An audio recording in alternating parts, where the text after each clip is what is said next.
मेरा नाम नेहा है। मेरी कहानी कोई आम कहानी नहीं है, बल्कि ये कहानी है अंधेरे में आँख खोलने, गरीबी में सांस लेने और बचपन में बोझ उठाने की। मैं तुम्हें अपनी कहानी सुना रही हूँ। वो कहानी जो मेरे बचपन के कच्चे आंगन से शुरू होती है। मैं अपनी माँ के साथ एक किराए के कमरे में रहती थी। एक ऐसा कमरा जिसकी दीवारों में नमी बसी हुई थी और छत पर बारिश में हमारे साथ वो रोती थी। मेरे पापा का देहांत अपनी 6 साल की उम्र में मैंने देखा। इतनी छोटी थी कि मैं शायद पूरी तरह से ये समझ भी ना पाऊं कि मौत क्या होती है। बस इतना जानती थी कि जो चेहरा मैं हर रोज देखा करती थी, वो एक दिन हमेशा के लिए आंख बंद करके चला गया था। पापा की मौत के बाद माँ ने दुनिया के सामने अपने आंसू छुपाए।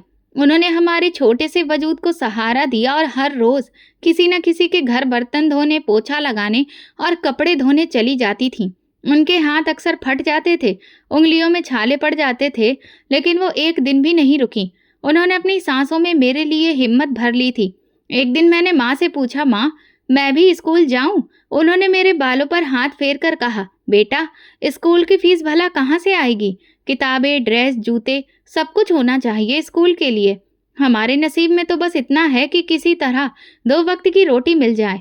मुझे उनकी आंखों में छुपी हुई शर्मिंदगी नजर आई, जैसे वो खुद को कसूरवार समझती हो कि मैं पढ़ नहीं सकती। लेकिन सच्चाई ये थी कि हमारे नसीब में कुछ भी आसान नहीं लिखा था। जहाँ वो काम करती थी, वहां से कभी 3,000 तो कभी 4,000 महीने के मिलते। महीना खत्म होने से पहले ही अक्सर पैसे खत्म हो जाते थे। कभी चावल उधार आता तो कभी बिना तेल के ही खाना पकाया जाता था। जब मैं थोड़ी सी बड़ी हुई, लगभग 10 साल की, तो माँ के साथ 2 घरों में मैं भी जाने लगी। माँ कहती थी, कम से कम तुम्हें कुछ सीखने को तो मिलेगा। मैं सीखना चाहती थी, बहुत कुछ, लेकिन शायद किस्मत को तो कुछ और ही मंजूर था। जहाँ भी गई, 2 दिन बाद बस ये कहकर निकाल दिया गया कि ये बच्ची कोई काम ढंग से नहीं करती है, बल्कि ये चीजें तोड़ देती है, बात भी नहीं सुनती है। मैं बात सुनती थी, लेकिन मेरे हाथ छोटे थे, शरीर नाजुक था और वक्त मेरे खिलाफ चल रहा था। एक घर की मालकिन ने तो सीधा कह दिया, बच्ची है, ये काम के लायक नहीं है, इसे किसी और जगह भेज दो। माँ चुपचाप सुनती रही। उनकी नज़र मेरे चेहरे से हटकर जमीन में चली गई। मुझे अंदाजा हुआ कि मेरे नाकाम होने से माँ का दिल कितना टूट जाता है। मैंने उनके चेहरे पर वो दुख देखा जो उन्होंने कभी जुबान से नहीं कहा था। अक्सर ऐसा होता कि रात को माँ मेरे पास बैठकर कहती, नेहा, हम कभी अमीर नहीं होंगे, लेकिन हमें ईमानदार बन के रहना है। जिंदगी जितनी कठोर हो, हिम्मत नहीं हारनी है। मैं उनकी बात सुनती, लेकिन अंदर ही अंदर सोचती कि हम कितनी देर तक और हिम्मत कर पाएंगे। कब तक हम दूसरों के दरवाजे पर जाते रहेंगे? कब हमारे नसीब में भी कुछ अच्छा होगा? गर्मियों की एक रात थी, बिजली भी नहीं आ रही थी। मैं और माँ मिट्टी के फर्श पर चारपाई डालकर लेटे हुए थे। माँ की सांस भारी लग रही थी। मैंने उनके माथे को छुआ तो वो पसीने से भीगा था। माँ, आप ठीक तो हैं? मैंने उनसे पूछा। उन्होंने जबरदस्ती मुस्कुराने की कोशिश की। बस थोड़ी सी थकान लग रही है, कल ठीक हो जाऊंगी। लेकिन वो कल कभी भी बेहतर होकर नहीं आया। धीरे धीरे माँ की तबीयत खराब होती जा रही थी। एक दिन मैंने उनके हाथ पकड़कर कहा, माँ, मुझे भी काम पर ले चलिए, मैं धीरे धीरे सीख जाऊंगी, मेहनत करूंगी। उन्होंने मेरे हाथ जोर से पकड़े, जैसे मैं उनके हाथों से निकल जाऊंगी। तुम मेरा सहारा हो नेहा, अगर तुम्हें कुछ हो गया तो मैं क्या करूंगी? लेकिन मजबूत तो मैं बनना चाहती थी। इसलिए अगले दिन माँ के मना करने के बावजूद भी मैं एक और घर में आ गई। वहाँ काम मांगा, 2 दिन काम करवाया और वहाँ तीसरे दिन दरवाजे से बाहर निकाल दिया गया। छोटी उम्र है अभी तुम्हारी, अभी तुम्हें खेलने के दिन है, ना कि काम पर जाने के, वो कहने लगी। मैंने दिल में सोचा कि मेरे नसीब में खेल कहाँ है। मैं कहाँ खेलती थी, मैं तो बस जीती थी, वो भी रोज अपनी माँ की सांसों की डोर के साथ। माँ के साथ साथ उनकी सांसें उखड़ने लगती। शुरू के हफ्ते में पहले उन्हें बुखार होता, फिर अक्सर उनकी तबीयत और खराब होती, और फिर ऐसा वक्त भी आया कि वो चूल्हा जलाते जलाते ही एक तरफ गिर गईं। मैं भागकर उनके पास गई। माँ, आप ठीक तो हैं? उनके हल्के से उन्होंने सिर हिलाया, जैसे कह रही हो, हाँ, मैं ठीक हूँ। लेकिन उनकी आंखों में कमजोरी साफ दिख रही थी। उसी दिन से कुछ बदलने लगा। जो माँ कभी दिन के 10-10 घरों में काम करती थी, अब 1-2 घर का भी काम पूरा नहीं कर पा रही थी। उनका शरीर हर वक्त भारी, जैसे किसी ने सारा खून निचोड़ लिया हो। खांसी भी अब लगातार आती रहती थी। मैंने उन्हें डॉक्टर के पास ले जाने की कोशिश की, लेकिन हमारे पास इतने पैसे नहीं थे। माँ ने कंबल ओढ़कर कहा, 2 दिन आराम करूंगी तो सब ठीक हो जाएगा। लेकिन वो 2 दिन 2 हफ्ते बन गए और हफ्ते महीने में बदल गए। घर में चूल्हा अभी तक छोड़ छोड़ कर जल रहा था। मैं दिन में यहाँ वहाँ घूम रही थी, कभी किसी के खेत में सब्जी की तलाश में, तो कभी किसी दुकान पर बसी हुई रोटी मांगने के लिए। कुछ दिन भीख की रोटी भी मिली, लेकिन फिर वो भी बंद हो गई। एक दिन पड़ोस की मौसी के घर गई, दरवाज़ा खटखटाया। वो जब बाहर आई तो मैंने धीरे से कहा, मौसी, माँ के लिए थोड़ा सा दूध अगर मिल जाता, उन्हें बहुत कमज़ोरी हो रही है। उन्होंने मेरी तरफ देखकर कहा, नेहा, हम भी किसी के आश्रय पर हैं, रोज रोज कुछ भी देना हमारे बस में नहीं है। फिर दरवाज़ा बंद कर दिया। मैं चुपचाप लौट आई, हाथ खाली और दिल में दरार। वो मौसी जिन्होंने माँ के साथ बैठकर कई बरसों तक नाश्ता किया, जिनकी बीमारी में माँ ने उनकी सेवा की थी, आज जरूरत पड़ने पर उन्होंने मुंह फेर लिया था। माँ का चेहरा अब सफ़ेद सा पड़ने लगा था। वो अक्सर चुप रहती और जब बोलती तो बस मेरी फिक्र करती रहती थी। नेहा, कुछ अगर मुझे हो गया तो तुम अकेली क्या करोगी? मैं उनकी बात का जवाब नहीं देती। मेरे पास कोई जवाब था ही नहीं। बस रोज की तरह मैं उनके माथे और सिर पर गीला कपड़ा रखती, उनके और हल्का गर्म पानी का गिलास लेकर आती और भगवान से प्रार्थना करती रहती। एक दिन माँ की हालत कुछ ज्यादा ही खराब हो गई। उनका बुखार उतर नहीं रहा था। मोहल्ले में जिस किसी से भी मदद मांगी, सबने कोई न कोई बहाना बना दिया। एक औरत ने कहा, तुम्हारी माँ का इलाज कराया तो फिर कल और लोग आ जाएंगे। अब ये सब कुछ करना हमारे बस की बात तो नहीं है। कमरे में वापस आई तो माँ करवट लेकर लेटी हुई थी, पसीने में भीगी हुई और शरीर ठंडा पड़ता जा रहा था। मैं एक पल के लिए उनके बगल में बैठ गई और फिर वही सवाल जो माँ ने किया था, अब मेरे दिल में बोझ लगने लगा था। मैं क्या करूंगी अगर मेरी माँ नहीं रही? उस रात माँ ने आंखें खोली और धीरे से बोली, बेटा, शहर में एक मालकिन है, गायत्री देवी, वो मुझे जानती हैं। उनसे जाकर चारुलता का नाम लेना, वो समझ जाएंगी।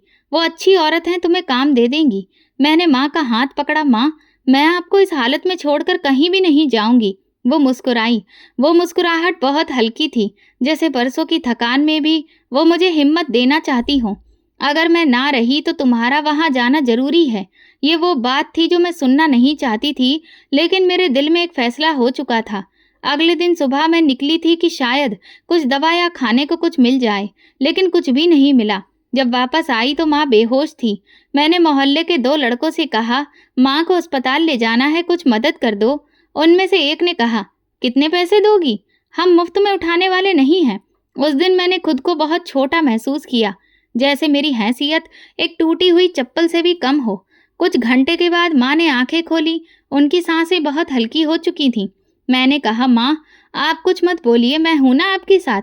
लेकिन उनकी आंखों में एक सुकून आ गया था, एक अजीब सी खामोशी। उन्होंने मेरी उंगली पकड़ी और अगले ही लम्हे उनकी आंखें बंद हो गईं। उनकी उंगली की पकड़ ढीली पड़ गई थी। मोहल्ले वाले अगले दिन आए। अर्थी उठी। 2-3 औरतों ने रोते हुए कहा, चारुलता बहुत अच्छी औरत थी, बहुत काम की थी। किसी ने नहीं पूछा कि अब मैं कहाँ जाऊंगी। माँ की चिता के पास बैठकर मैं बहुत देर तक कुछ भी नहीं बोली, बस चुपचाप उनकी चिता की तरफ देखती रही और दिल में ये फैसला कर लिया कि मैं शहर जाऊंगी, गायत्री देवी को ढूंढूंगी। मैं अब यहाँ एक दिन भी नहीं रह सकती। रात को अपने 2 पुराने सूट एक थैली में डाले और माँ की 2 दवा की शीशियाँ वो भी रख लीं, एक पुरानी तस्वीर और एक छोटी सी भजन की किताब और माँ की आवाज़ जो बस दिल में थी। सुबह होते ही मैं रिक्शा स्टैंड की तरफ निकली, माँ की निशानी दिल में और शहर का पता, वही पता जो माँ के पुराने सामान से निकला था। रिक्शा चलने लगा, गांव पीछे रह गया। खेत, नालियाँ, नीम के पेड़, सब कुछ छूटता जा रहा था। फिर मैं बस में बैठी। बस जब शहर में दाखिल हुई तो सब तरफ शोर, गाड़ियों की आवाज़, लोग, दुकानें, सब कुछ अलग दिख रहा था। मैं खिड़की से बाहर देख रही थी। माँ ने शहर की कहानी सुनाई थी, लेकिन ये इतना बड़ा और इतना तेज शहर होगा, ये मुझे अंदाजा नहीं था।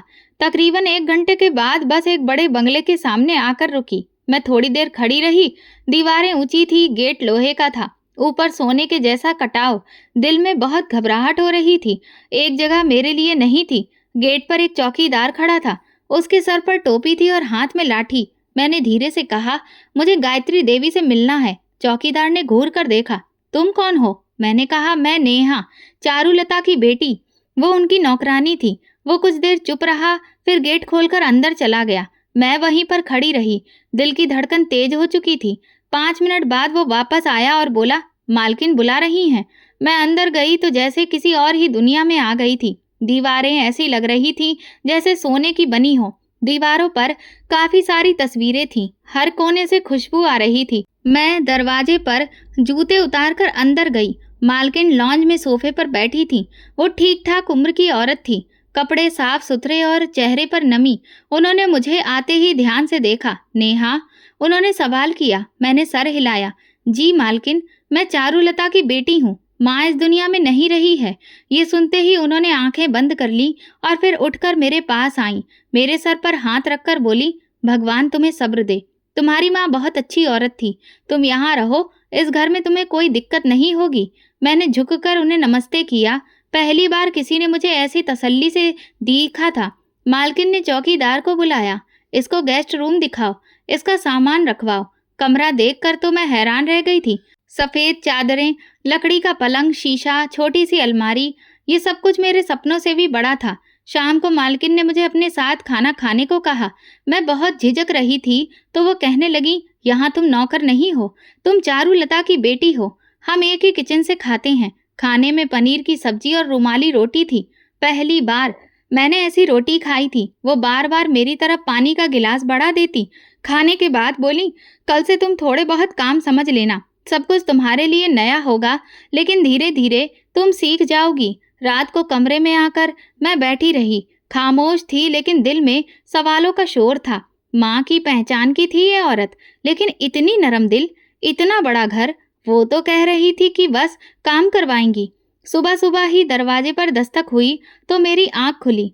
कमरा सुकून से भरा हुआ था। बाहर से धूप की हल्की किरणें अंदर आ रही थीं। ऐसा नज़ारा मैंने पहले कभी नहीं देखा था, ना ही ऐसी सुबह। दरवाजे पर खड़ी हुई औरत बोली, मालकिन ने कहा है कि नाश्ता करके लॉन्ज में आ जाना। मैंने धीरे से सर हिलाया और दरवाज़ा बंद कर लिया। बेड के साथ रखी हुई टेबल पर एक सफ़ेद रंग का सूट रखा हुआ था और उस पर एक कागज भी था जिस पर लिखा था, ये तुम्हारे लिए। मैंने कपड़े छूकर देखे, बड़े ही महंगे लग रहे थे। दिल में कहीं जानती थी कि इन सब चीज़ों पर मेरा अधिकार कैसे बनता है, लेकिन मालकिन के चेहरे की नरमी याद आती तो दिल मान जाता था। नाश्ता करने के बाद मैं जैसे ही लॉन्ज में पहुंची, मालकिन सोफे पर बैठी हुई थी। हाथ में किताब थी और सामने कॉफ़ी का मग। मुझे देखकर मुस्कुराई। ये कपड़े तुम्हें कैसे लगे? मैंने कहा, बहुत अच्छे, पर मैं आपसे कुछ भी नहीं मांगती हूँ। मैं नज़र झुकाकर जवाब दिया, कुछ चीज़ें मांगी नहीं जाती, दी जाती हैं। तुम मेहमान नहीं हो, लेकिन तुम्हारी जगह इस घर में है। तुम चारुलता की बेटी हो, ये कभी भूलना मत। उनके लहजे में एक अजीब सा ठहराव था, जैसे वो सब कुछ पहले ही तय कर चुकी हो। उस दिन उन्होंने मुझे घर के कुछ खास हिस्सों के बारे में आराम से बताया। सामने का लॉन्ज सिर्फ मेहमानों के लिए था। दाएं तरफ छोटा सा ऑफिस और पीछे की तरफ एक छोटा सा किचन। आंगन में थोड़ी बहुत घास थी जिसमें एक झूला लगा हुआ था और गार्डन में रंग बिरंगे फूल थे। ये कोई साधारण बंगला नहीं था। हर चीज अपनी जगह पर साफ सुथरी और सजी हुई थी। मैं खामोशी से देखती जा रही थी। ये जो दीवार के पार दूसरा पोर्शन है, वहाँ कोई नहीं रहता, बस कभी कभी वहाँ सफाई होती है। उन्होंने इशारा करते हुए कहा। शाम को मालकिन ने मुझे सबसे अपनी नौकरानी के तौर पर नहीं, बल्कि एक खास इंसान के तौर पर सबसे मिलवाया।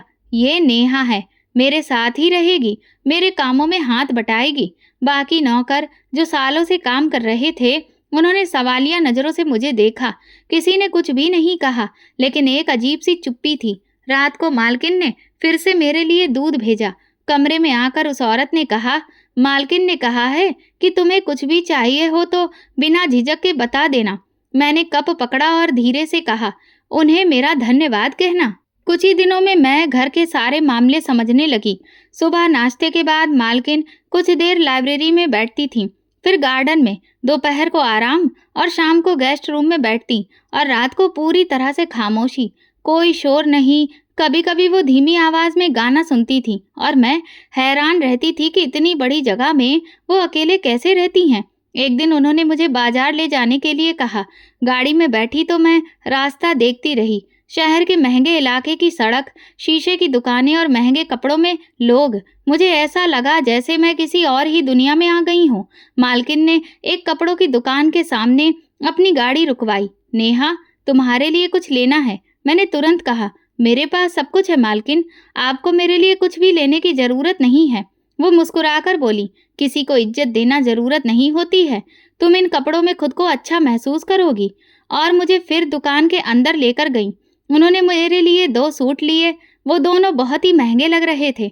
दुकानदार ने कीमत बताई तो मेरे हाथ कांपने लगे। मालकिन ने चुपचाप पैसे दिए और बाहर निकल आईं। घर वापस आकर मैं वो कपड़े देर तक देखती रही। मुझे माँ याद आ गई। वो अगर होती तो कहती, देखो किस्मत भी कभी अचानक पलट जाती है। कुछ दिनों के बाद मालकिन ने मुझे एक कमरे से दूसरे कमरे में कुछ फाइलें ले जाने को कहा। मैंने वो काम अच्छे से किया तो वो बोली, तुम सीखने वाली लड़की हो, मुझे तुमसे उम्मीद है। मैं कुछ देर खामोश रही, लेकिन फिर हिम्मत करके बोली, मालकिन आप मुझे इतना सब कुछ क्यों दे रही हैं? मैं तो सिर्फ एक मजदूर की बेटी हूँ। उन्होंने मेरी तरफ देखा, जैसे कुछ पल के लिए वो कहीं अतीत में खो गई हों। कई बातें वक्त आने पर ही समझ में आती हैं। फिलहाल तुम अपना ख्याल रखो। उस दिन के बाद से उन्होंने मुझे घर के हिसाब किताब में भी शामिल करना शुरू कर दिया था। छोटे मोटे फैसलों में मेरी राय ली जाती। मैं हैरान थी, लेकिन खुश भी। घर का दिन एक खास रूटीन के साथ गुजरने लगा था।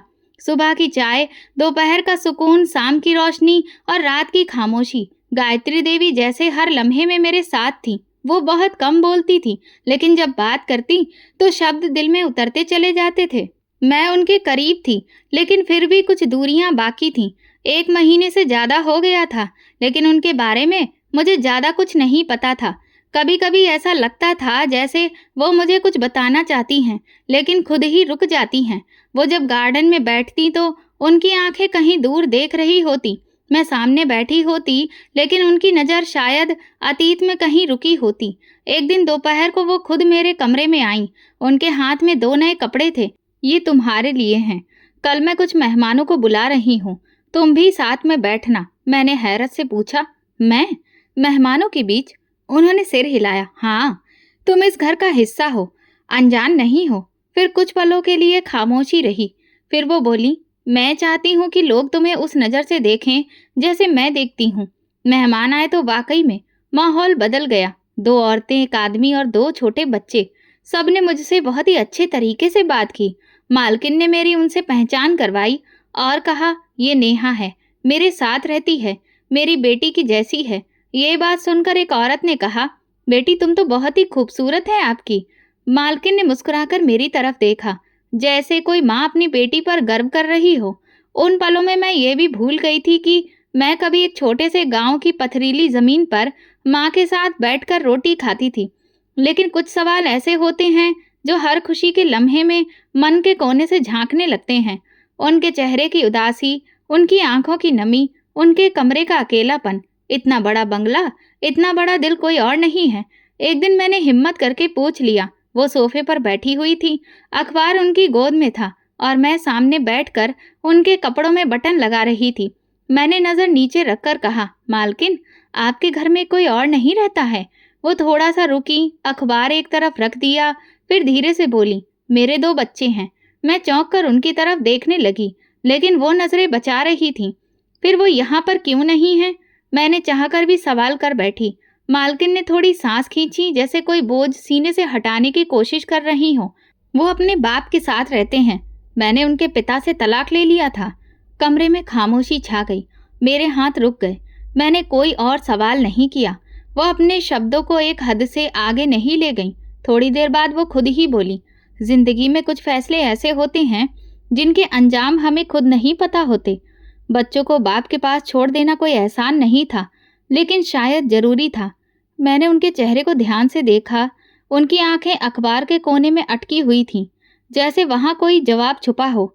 अगले दिन सुबह वो बहुत शांत लग रही थी। नाश्ता भी मेरे साथ किया। उन्होंने पूछा, अगर तुम्हें पढ़ने का मौका मिले तो क्या तुम करोगी? मैंने तुरंत कहा, जी हाँ, बहुत मन है मेरा। माँ के पास तो पैसों की गुंजाइश ही नहीं थी, लेकिन हाँ, मैं पढ़ना चाहती थी। तो ठीक है, कल से तुम्हारी पढ़ाई की शुरुआत होगी। मैं एक टीचर बुला लूंगी। वो बोली तो मैं हैरान रह गई। लेकिन आपने मेरी बात का भरोसा कैसे कर लिया? मैंने पूछा। तुम्हारी आंखों में जो सपने हैं वो झूठ नहीं हो सकते। उनके लहजे में साफ नरमी और भरोसा था। गायत्री देवी का व्यवहार मेरे लिए किसी चमत्कार से कम नहीं था। वो मेरे हर काम को शरारत नहीं, हर कमी को नरमी से समझा देती। उनका ये व्यवहार मेरे लिए अजनबी था, लेकिन अब धीरे धीरे ये सब मेरी आदत बनती जा रही थी। मैं अक्सर सोचती थी कि ये एक ऐसी औरत जो खुद अकेली हैं, वो दूसरों के लिए इतनी नरम कैसे हो सकती हैं। मैंने कई औरतें देखी थी जो तलाक के बाद दुनिया से कट जाती हैं या फिर बहुत ही कठोर हो जाती हैं, लेकिन गायत्री देवी में अजीब सी नरमी थी। शायद ये उनके अंदर के खालीपन को छुपाने का तरीका था। हर नया दिन मेरे लिए पहले से कुछ अलग होता जा रहा था। गायत्री देवी के साथ रहते हुए जो बदलाव आया था वो सिर्फ बाहर के कपड़ों या कमरों तक ही सीमित नहीं था, बल्कि दिल के अंदर भी कुछ बदलने लगा था। एक तसल्ली, एक सुकून, जैसे बरसों की भाग दौड़ के बाद अब मेरे कदम किसी नरम जमीन पर रुक गए थे। गायत्री देवी का अंदाज रोजमर्रा के मामलों में भी कुछ ऐसा था कि वो बार बार मुझे अपनी माँ की याद दिलाती रहती थी। फर्क सिर्फ इतना था कि माँ ने मुझे गरीबी में पाला था और ये औरत मुझे अमीरी में मेरी परवरिश कर रही थी। एक दिन दोपहर को मैं किताब लेकर आंगन में बैठी थी। वो लॉन की कुर्सी पर बैठी थी और हाथ में कुछ सिलाई का सामान था। मैंने उन्हें देखा और पूछा, मालकिन, आप खुद अपने कपड़ों पर काम करती हैं? उन्होंने मुस्कुराकर जवाब दिया, कभी कभी दिल करता है हाथ चलाने का। खाली बैठकर क्या सोचूं? मैं किताब बंद करके उनके पास गई। ये आपने मुझे जो किताबें दी हैं, इनमें से एक में औरतों की कहानियां थीं। सबने बहुत दुख झेले, लेकिन आपकी जैसी औरत की कहानी नहीं थी जो दूसरों का दुख बुनती है। उन्होंने सिलाई रोक कर मेरी तरफ देखा। हर औरत की अपनी कहानी होती है। कुछ कहानियां लिखी जाती हैं, कुछ बस जली जाती हैं। कभी कभी उनके अंदाज से महसूस होता जैसे वो मेरा अतीत भुला देना चाहती हो, जैसे वो चाहती हो कि मैं एक नई जिंदगी की बुनियाद पर अपनी पहचान बनाऊं। लेकिन मैंने कभी भी खुद को उस घर की मालकिन नहीं समझा और ना ही उनका व्यवहार मुझे नौकरानी जैसा महसूस होने देता था। ना बेटी होने का बोझ डालता था। एक बीच की जगह थी, ना जो खाली थी ना पूरी थी। मालकिन ने मुझसे कभी सवाल नहीं किया, ना मेरे अतीत को कुरेदने की कोशिश की, ना मुझे ये याद दिलाया कि मैं कहाँ से आई हूँ। उनकी ये खामोशी मेरे लिए सबसे बड़ा सहारा बन गई थी। अगले दिन वो बाजार से मेरे लिए जूते लेकर आईं। तुम्हारे पैर में पुराने जूते हैं, चलते वक्त आवाज करते हैं, ये पहन लो। मैंने वो जूते हाथ में लिए और धीरे से कहा, आप हर बात कैसे समझ लेती हैं? वो बोली, जिसने जिंदगी को अंदर से देखा हो वो दूसरों की तकलीफों को बाहर से पहचान लेता है। शायद सच में हर इंसान का नसीब सिर्फ गरीबी या खुशहाली ही नहीं, बल्कि लोगों से भी जुड़ा होता है जो उनके रास्ते में आते हैं। गायत्री देवी मेरी जिंदगी में ऐसा किरदार बन चुकी थी जिनकी मौजूदगी किसी सपने के जैसी थी, लेकिन कदम बर कदम सच्चाई छू रही थी। घर अब मेरे लिए अजनबी नहीं रहा था, लेकिन कुछ हिस्से अभी भी ऐसे थे जहां खामोशी किसी अंधे के सपने की तरह छुपी हुई थी। गायत्री देवी का व्यवहार हमेशा की तरह एक जैसा था, लेकिन कुछ दिनों से उनकी आंखों में एक अजीब सी थकान नजर आने लगी थी। सुबह वो गार्डन में काम जाती थी, शाम को चाय अक्सर काम करती थी और रात का वक्त ज्यादातर अपने कमरे में गुजरता था। एक रात कमरे में नींद नहीं आ रही थी, पंखे की आवाज में भी सुकून नहीं था। प्यास लगी तो मैं पानी लेने के लिए किचन की तरफ गई। रास्ते में मालकिन के कमरे से हल्की सी आवाज सुनाई दी। दरवाजा पूरी तरह से बंद नहीं था। मैं बिना आवाज किए धीरे से उनके पास पहुंची तो अंदर से किसी के रोने की घुटी घुटी आवाज आ रही थी। मैं रुक गई, दिल धड़कने लगा। दरवाजे की कोर से जाकर देखा तो मालकिन भगवान के आगे हाथ जोड़कर बैठी थी। उनका दुपट्टा सिर पर था और आंखों से आंसू लगातार बह रहे थे। उनकी आवाज साफ सुनाई देने लगी, हे भगवान, मुझे माफ कर दो। मैंने नेहा पर जुल्म किया है। मैंने उसकी माँ से वो छीन लिया जो उसका अधिकार था। हे भगवान, मैंने उस बच्ची को नौकर बनाकर रखा जिससे मालकिन होना चाहिए था। मेरे हाथ में पकड़ा हुआ गिलास जैसे जमीन में गिरते गिरते बचा। कदम वहीं जम गए थे। मालकिन ने मेरा नाम लिया था, उन्होंने खुद को मुजरिम कहा था, लेकिन आखिर किस बात का जुल्म और कौन सा अधिकार? मैं चुपचाप पलट कर आ गई, किचन से पानी लिया और कमरे में वापस आकर दरवाजा बंद कर लिया। नींद आंखों से कोसों दूर थी। दिल में अजीब सा शोर उठ रहा था। अब तक गायत्री देवी का व्यवहार मेरे साथ माँ जैसा रहा था, फिर ये माँ रात में रोना, ये माफ़ी मांगना, ये भगवान को इस तरह से पुकारना, ये सब क्या था? सुबह हुई तो उनकी आंखें सूजी हुई थीं, जैसे पूरी रात जाग रही हो। उन्होंने हमेशा की तरह मुस्कुराकर मुझे देखा। मैंने भी उन्हें मुस्कुराकर जवाब दिया, लेकिन अंदर से सब कुछ बदल चुका था। दिन भर मैं उनसे बात तो करती रही, लेकिन दिल में सवाल उठ रहे थे। कई बार उनके पास जाकर पूछना चाहती थी कि उन्होंने रात को ऐसा क्यों कहा, लेकिन मेरी हिम्मत नहीं हुई। कुछ सवाल इतने भारी होते हैं कि जुबान साथ नहीं देती। कमरे में जाकर दोबारा सोचा, क्या ये मुमकिन है कि इस बंगले और मेरा कोई रिश्ता है? क्या यहाँ पर मेरा होना कोई इत्तेफाक नहीं है? गायत्री देवी ने जो शब्द रात को कहे, क्या कहीं वो सच तो नहीं छुपा रहे हैं? दोपहर को वो सोफे पर लेटी हुई थी और किताब पढ़ रही थी। मैं उनके सामने बैठकर सफाई के बारे में पूछने लगी, जैसे रोज की बात हो, तो उन्होंने सर हिलाकर कहा, किचन आज शाम को धो देना और पिछले पोर्शन की सफाई कल कर देना। मैं कुछ देर उनके अंदाज को देखती रही। एक पल को चाहा कि उनका हाथ पकड़कर पूछ लूं, कौन सा जुल्म किया है आपने मेरे साथ? लेकिन मेरे मुंह से कुछ भी नहीं निकला। रात को फिर वैसी ही खामोशी थी। इस बार मैं जानबूझकर देर तक जागी। मालकिन के कमरे की रोशनी देर तक जलती रही। दरवाजा बंद था, लेकिन अंदर की खामोशी में वही पुकार थी और वही गिड़गिड़ाने की आवाज़ सुनाई दे रही थी जो पिछली रात मैं सुन चुकी थी।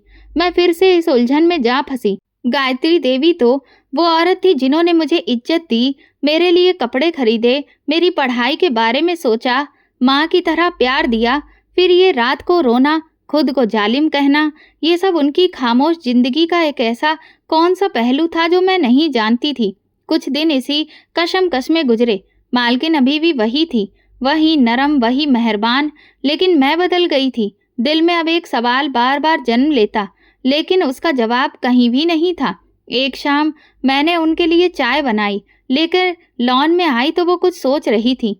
मैंने कप टेबल पर रखा तो वो चौंक गई। नेहा, क्या तुम कुछ कहना चाहती हो? मैंने उनकी तरफ देखा, आंखों में सवालों का बोझ लिए, लेकिन फिर पलकें झुका ली। नहीं मालकिन, कुछ भी नहीं। उन्होंने थोड़ी देर सोचने के बाद कहा, कभी कभी हम जो कुछ कहना चाहते हैं वो सिर्फ वक्त समझता है। जब वक्त आएगा तो सब खुद ही साफ हो जाएगा। ये बात शायद इत्तेफाक से कही गई थी, लेकिन इसने मेरे दिल पर गहरी छाप छोड़ी। उसी वक्त मैंने सोचा कि गायत्री देवी कोई मामूली औरत नहीं है। उनके अंदर एक कहानी छुपी हुई है जो अभी तक वो अपनी जुबान पर नहीं लाई हैं, और मैं शायद इस कहानी का हिस्सा हूँ, जिसका एक टुकड़ा मैंने रात की पुकार में सुन लिया था, लेकिन बाकी पन्ने अभी भी बंद हैं। पता नहीं वो पन्ने कब खुलेंगे। कुछ दिनों में उनका रूटीन बदलने लगा। सुबह जल्दी उठना कम हो गया था। दिन भर वो कमरे में बंद रहने लगी थी। घर के नौकर भी अब उलझन में थे, लेकिन किसी में इतनी हिम्मत नहीं थी कि उनसे पूछे कि सब ठीक है ना। एक शाम उन्होंने मुझे अपने पास बुलाकर कहा, नेहा, कल घर में कोई काम नहीं करवाना, बस सब कुछ सुकून से रहे। मैंने पूछा, आपकी तबीयत तो ठीक है? वो खामोश हो गई। कुछ पल बाद धीरे से बोली, बस दिल चाहता है कल कुछ भी ना हो, सिर्फ खामोशी हो। उनकी ये बात मामूली नहीं थी।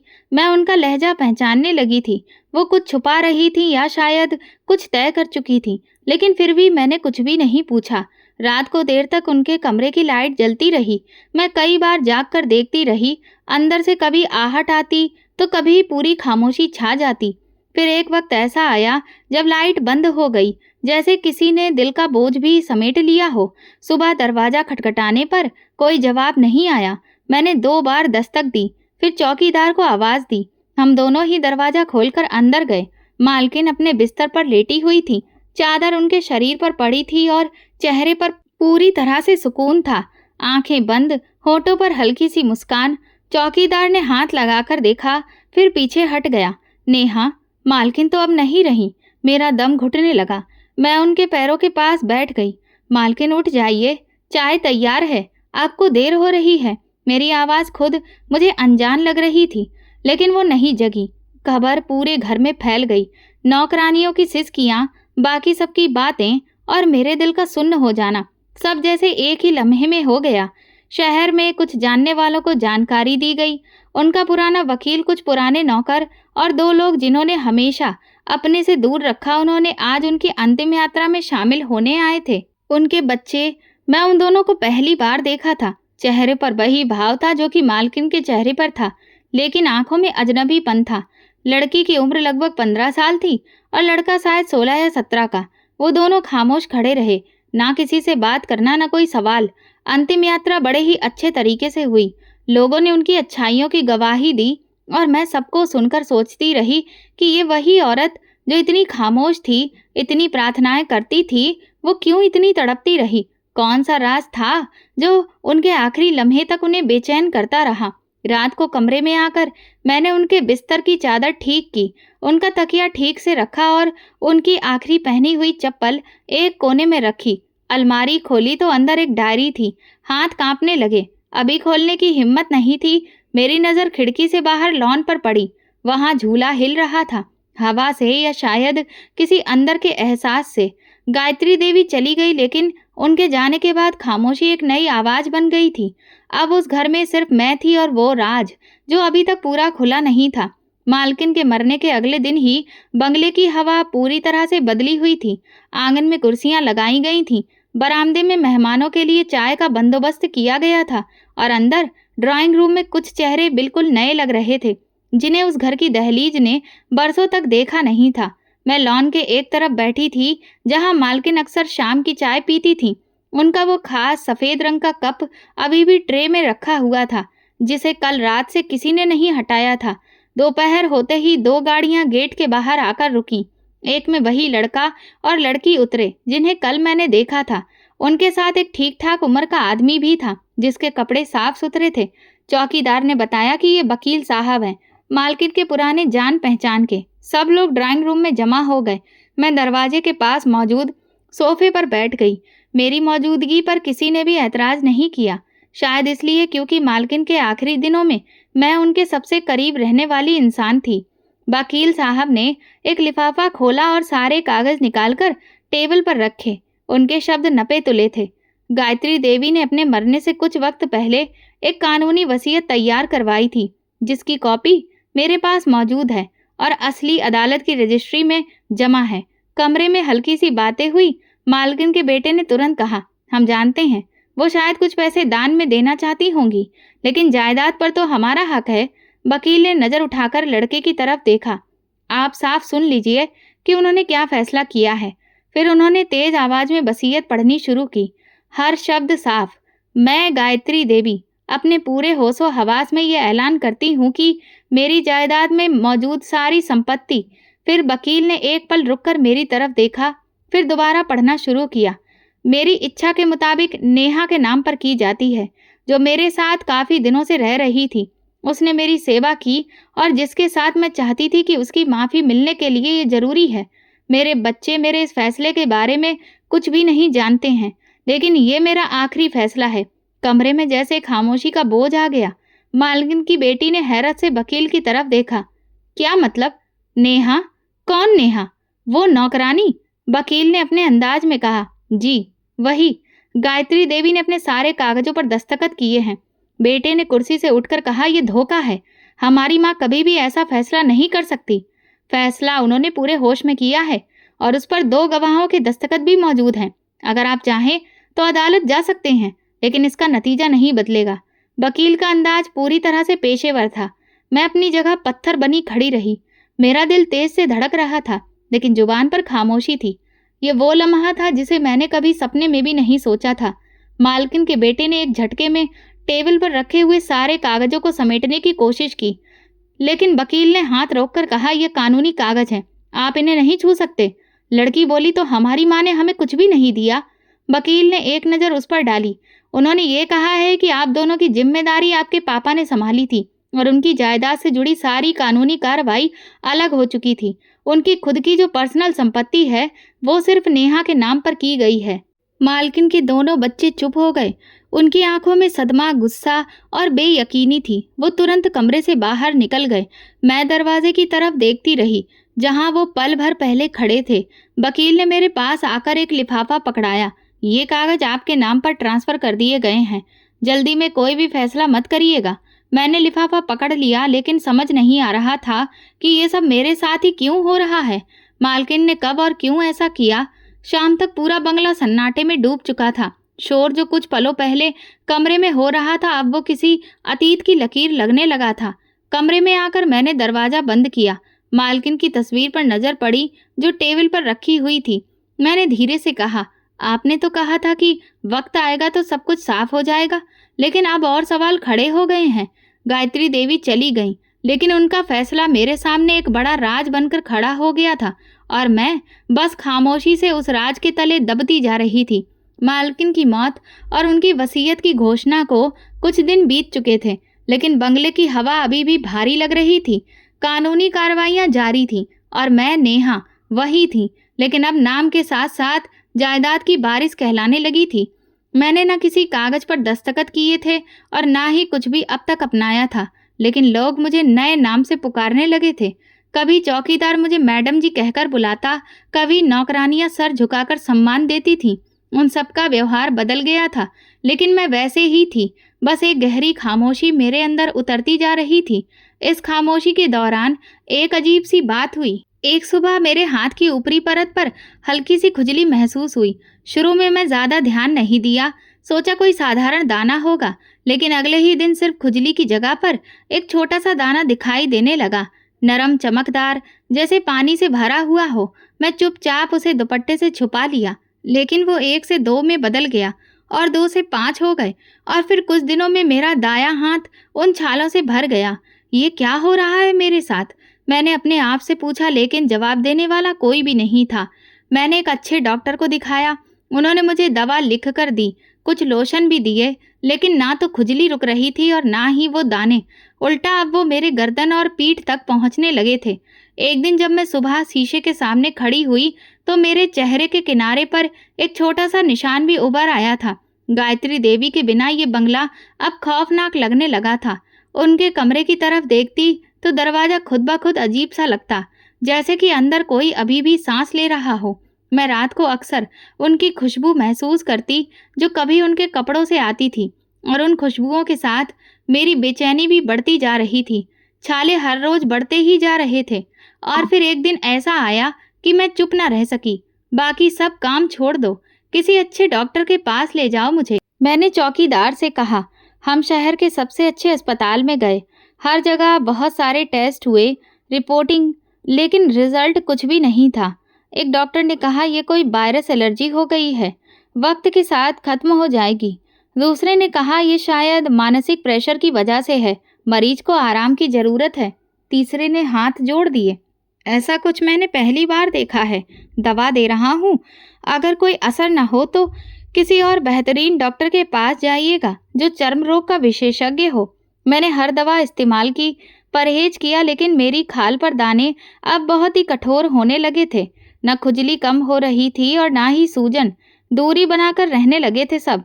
किचन में बर्तन भी अलग कर दिए गए। मेरा बिस्तर भी अलग होना शुरू कर दिया, जैसे मैं किसी खतरनाक बीमारी की चपेट में आ गई हूँ। रात को जब मैं गायत्री देवी की पुरानी कुर्सी पर बैठी थी तो उनका साया महसूस होता। मैं उनकी तरफ देखकर कहती, मालकिन आपने कहा था कि सब कुछ साफ हो जाएगा, लेकिन मेरे शरीर पर ये निशान, ये किस चीज़ का संदेश दे रहे हैं? चौकीदार ने मुझे कई दिन से परेशान देखा तो एक शाम को आकर मुझसे बोला, मैडम अगर आप इजाज़त दे तो किसी अच्छे बाबा को बुलाएं। वो कहते हैं कभी कभी ऐसे मामलों में वही लोग समझ सकते हैं। मैंने कुछ देर खामोशी के बाद कहा, ठीक है, बुला लो।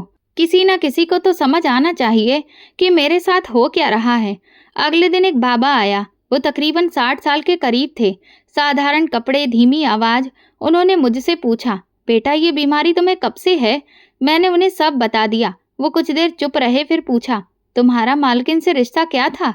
मैंने सिर्फ इतना कहा, वो मेरे लिए माँ के जैसी थी और उनकी मौत के बाद ही ये सब शुरू हुआ है।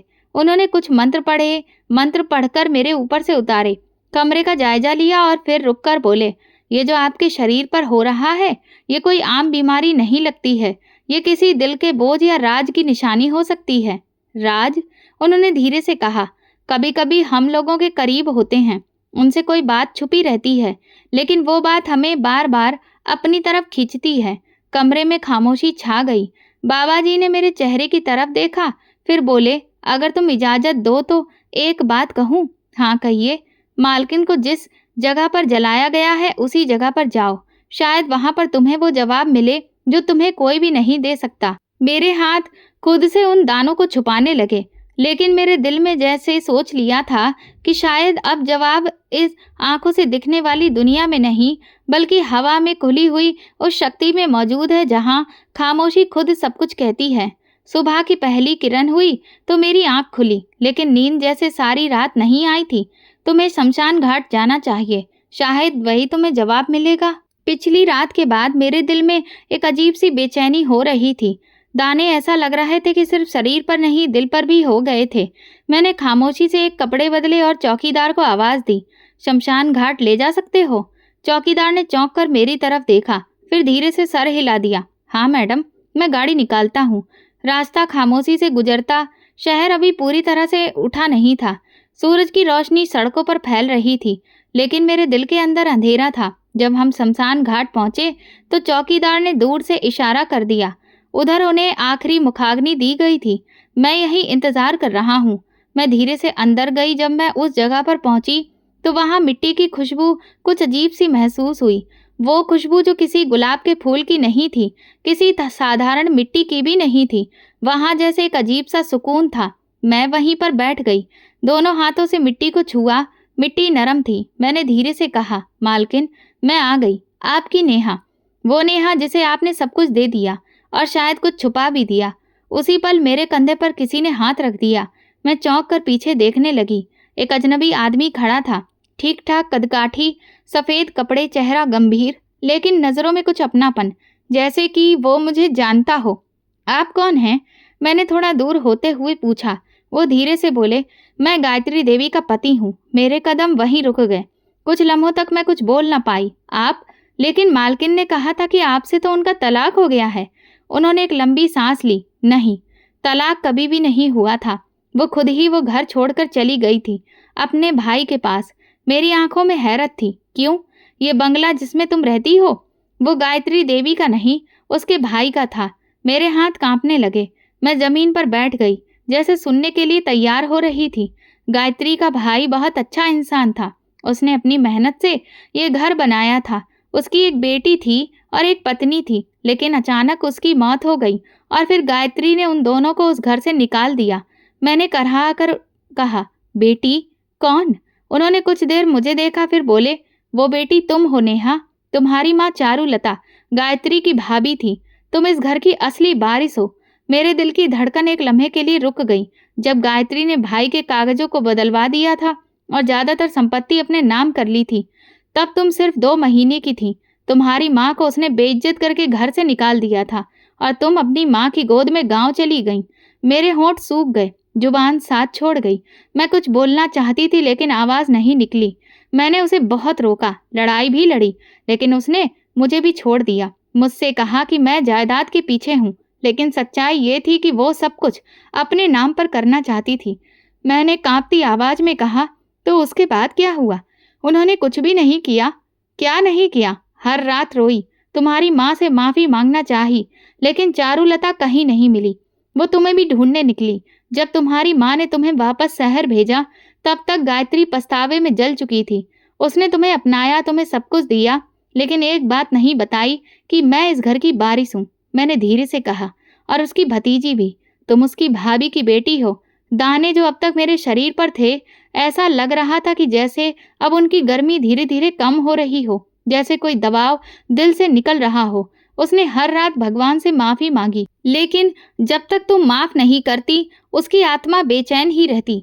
मैंने सामने आसमान को देखा और कहा, मैं तो उन्हें तभी माफ कर चुकी थी जब उन्होंने मुझे माँ की तरह प्यार देने लगी थी।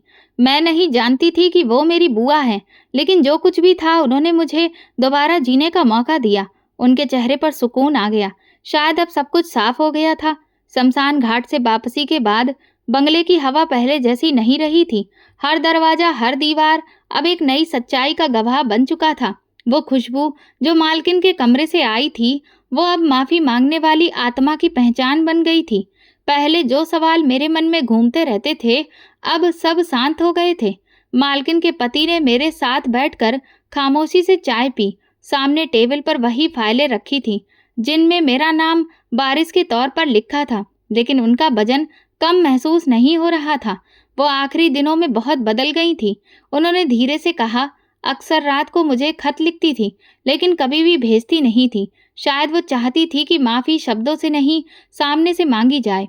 मैंने उनके चेहरे को ध्यान से देखा। उनकी आंखों में कोई शिकायत नहीं थी, बस एक थकान, जैसे बरसों का सफ़र पूरा हुआ हो। उन्होंने जो कुछ किया, उस पर उन्हें बहुत अफसोस था। मैंने धीरे से कहा, लेकिन जो प्यार उन्होंने मुझे दिया, वो किसी भी जुल्म से बढ़कर था। उन्होंने कागज़ मेरे सामने रखा। ये गायत्री का आखिरी खत है, जो उसने मेरे लिए लिखा था, लेकिन शायद तुम्हारे लिए ज़्यादा है। मैंने खत खोला। कागज़ पर सादा शब्द थे, नेहा, मैं तुम्हें कभी ये सब नहीं बता सकी। शायद हिम्मत नहीं थी। तुम्हारी माँ को मैंने घर से निकाला, तुम्हें जायदाद से अलग किया और सब कुछ अपने नाम कर लिया। उस वक्त मुझे लगा कि मैं सब समेट लूंगी, लेकिन वक्त ने मेरी आंखें खोल दी। तुम्हें जब पाया तो समझ आया कि जिसे मैं कमज़ोर समझ रही थी, वही मेरे लिए सबसे कीमती थी। मैं जानती हूँ कि तुम सब समझ जाओगी और शायद मुझसे नफरत भी करोगी, लेकिन मैं सिर्फ इतना चाहती हूँ कि तुम मुझे माफ़ कर दो। खत हाथ में लिए मैं बहुत देर तक खामोश बैठी रही और फिर धीरे से कहा, मैं तो उन्हें कब का माफ़ कर चुकी थी। उसी दिन जब उन्होंने मेरे सर पर हाथ रखा था, मुझे बेटी कहा था।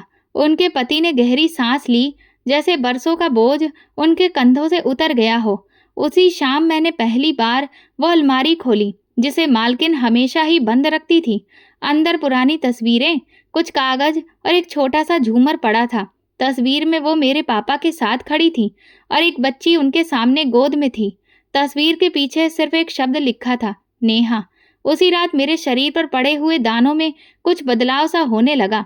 ना वो खुजली हो रही थी और ना सूजन। सुबह मैंने शीशे में खुद को देखा तो मेरा बाजू, गर्दन, यहाँ तक कि मेरा चेहरा, सब कुछ साफ हो चुका था, जैसे कुछ था ही नहीं। चौकीदार हैरत से मुझे देखने लगा। मैडम, लगता है जैसे आप पहले जैसी हो गई हो। मैंने मुस्कुराकर कहा, क्योंकि अब मैं जान गई हूँ कि मैं कौन हूँ, और जो सवाल थे वो सब खामोश हो गए। कई हफ्ते गुजर गए। बंगला मेरा घर बन गया था, लेकिन मैंने उसे वैसा ही रखा जैसा मालकिन चाहती थी। उनका कमरा वैसा ही सजा रहता जैसे वो अभी आएंगी। मैं अक्सर वहाँ बैठकर वही किताबें पढ़ती जिन्हें वो पढ़ा करती थीं। वकील आया तो मैंने उससे कहा, इस जायदाद को ऐसा ही रहने दो। मैं यहाँ किसी भी हुकूमत को चलाने के लिए नहीं बैठी हूँ। सिर्फ ये चाहती हूँ कि जो हक है वो पूरा हो जाए। कभी कभी मालकिन के बच्चे भी आ जाते। मैं कभी ना उनसे कोई शिकायत की और ना ही कोई अधिकार जताया। मैंने उनके लिए दरवाजे खुले रखे, जैसे कि कभी मालकिन ने मेरे लिए खोल रखे थे।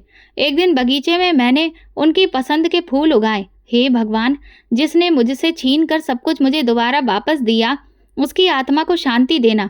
जिसने मेरे साथ पहले नाइंसाफ़ी की, बाद में उसने अपने पश्चाताप से माफ़ी भी मांगी और मैंने उसे माफ़ भी कर दिया, क्योंकि वो मेरी बुआ थी। मुझे भरोसा है कि भगवान ने उन्हें माफ़ कर दिया होगा और मेरे दाने, वो भी पूरी तरह से ख़त्म हो गए थे। शायद वो दाने मेरे शरीर पर नहीं, बल्कि सवालों के थे, जिनके जवाब मिलने के बाद वो पूरी तरह से खुद ही मिट गए। ये घर, ये सुकून, ये खामोशी अब मेरी पहचान थी, क्योंकि मैं नेहा हूँ, इस ज़मीन की असली वारिस। सच को कितना ही क्यों न छुपाया जाए, लेकिन एक न एक दिन वो सामने आ ही जाता है, जो दिलों को जोड़ती है और जख्मों को भर देती है। ये वीडियो केवल मनोरंजन के उद्देश्य से बनाया गया है। सभी पात्र काल्पनिक हैं। वास्तविक व्यक्तियों, जीवित या मृत या वास्तविक घटनाओं से कोई समानता विशुद्ध रूप से संयोग है। किसी भी व्यक्ति, धर्म या जाति को ठेस पहुंचाने की मंशा नहीं है। दोस्तों, अगर आपको हमारी कहानी पसंद आई हो तो कमेंट करके वीडियो को लाइक, शेयर करें और हाइप दें। चैनल पर नए हैं तो सब्सक्राइब करें और नोटिफिकेशन बेल दबाएं ताकि अगली अपडेट सबसे पहले आपको मिले। धन्यवाद।